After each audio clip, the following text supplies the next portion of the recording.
les années à venir, nous ferons le devoir de faire le classement par série.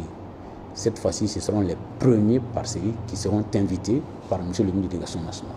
Cette question de premier national défraie la chronique ces derniers temps. Je voudrais juste rappeler une chose, c'est que c'est purement et simplement à titre honorifique. C'est simplement symbolique parce que ça permet aux intéressés d'être reçus par M. le ministre qui leur remet une attestation d'excellence. Ça n'ouvre droit à aucun autre avantage pour les intéressés, ni sur le plan pédagogique, ni sur le plan matériel. Je rappelle que au niveau du CNCE, nous faisons le classement par série. Les 3 premiers par série, c'est un classement qui est disponible à notre niveau. Mais à un moment, il nous faut voir, toutes séries confondues, quelle est la plus forte moyenne. C'est ça, en réalité. Il se trouve que ces 3 dernières années, effectivement, la plus forte moyenne est obtenue par les candidats de TSE. J'ai entendu dire aussi qu'il est difficile pour ceux qui sont dans les séries littéraires d'avoir 20 sur 20 en littérature ou 20 sur 20 en philosophie, mais qu'en mathématiques, en physique, c'est facile d'avoir 20 sur 20. Bon, je ne vais pas rentrer dans ce débat-là.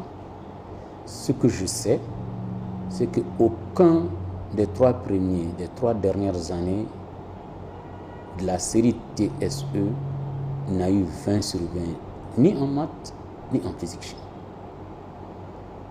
Donc, comme vous le savez, généralement, les enfants qui sont doués dans les sciences le sont aussi en lettres.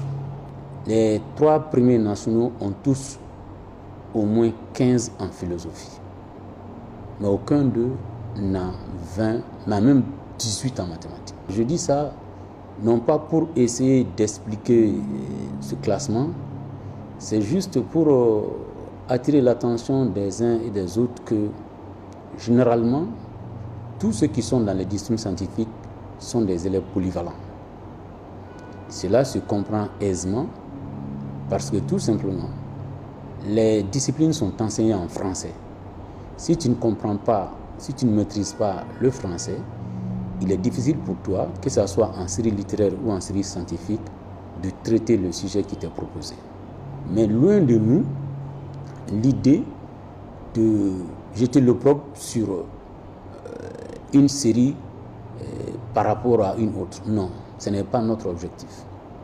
Tous les enfants maliens compétissent dans les mêmes conditions. Ils compétissent sur les mêmes matières en fonction de leur série. Donc, il est tout à fait normal pour nous qu'à un certain moment, qu'on voie qui est l'élève qui a reçu la plus forte moyenne, toutes séries confondues.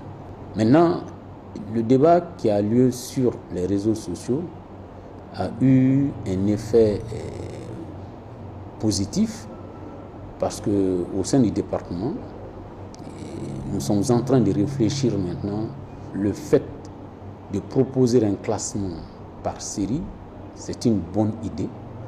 Nous allons certainement nous inscrire dans cette optique les années à venir afin que, non pas cette fois-ci, non pas les 3 premiers, mais peut-être les premiers de chaque série soient reçus par M. le ministre de l'Éducation nationale afin de leur prodiguer des conseils et des encouragements.